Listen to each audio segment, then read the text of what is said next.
So when we were talking about cocoa extract, the same thing that's found in dark chocolate, right? It comes from the cocoa bean.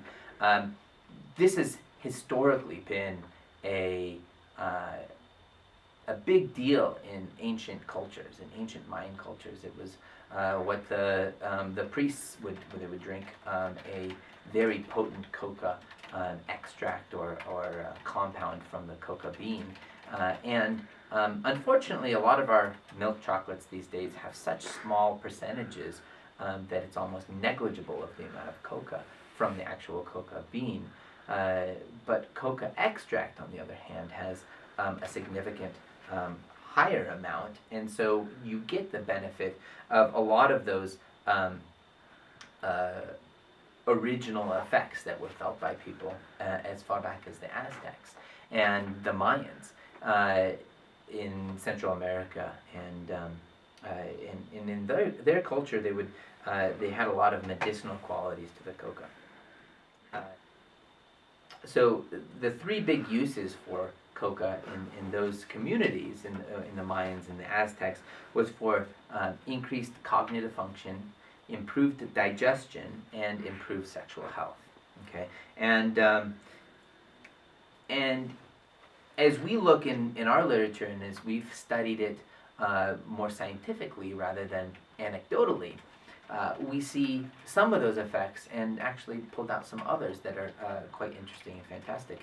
And I think everyone can attest to how chocolate makes us feel happy, how chocolate makes us uh, um, in a different way. I mean, I think there is a unique level of satisfaction that the body gets when you eat chocolate versus something of equal sugar content, right? I mean, if you want to talk about something's effect on the body, you want to measure it to something else that may be equivalent, right? So a chocolate bar, uh, a bite of a chocolate bar that say has 30 calories of sugar versus a bite of something sugary with 30 calories, I think we associate and we have a lot more positive um, uh, satiety and feelings of improved mood from the chocolate for a lot of these reasons that is in the coca bean.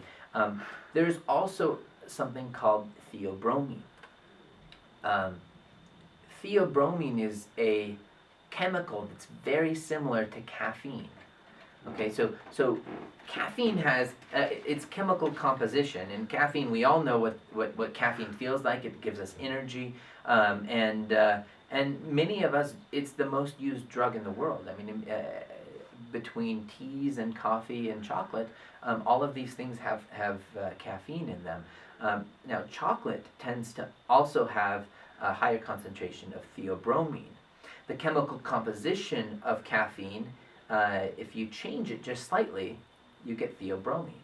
And if you change that just slightly, you get theophylline, okay, which is found in a lot of green teas. So these chemical structures are very similar, and so you get a lot of positive effects from the coca extract and chocolates in general. Cocoa extract is a rich source of flavonoids, polyphenols, and high in antioxidant activity. So those three components have some interesting effects on our body that obviously were not documented by the Mayans, but when we look at the research and we study these components, we see some very interesting and positive effects on our blood pressure control and our systemic vascular resistance. So specifically two things. So it increases nitrous oxide. Nitrous oxide is an important chemical that allows for vasodilatation. Okay, that is the same thing that allows nitrous oxide is the same thing that allows our Viagra to be effective as a vasodilator to prolong erections. It's the same thing that allows people who have sudden onset chest pain while they're having a heart attack we give nitroglycerin and and that helps vasodilate their blood vessels. Nitrous oxide is a potent vasodilator. Okay, so these are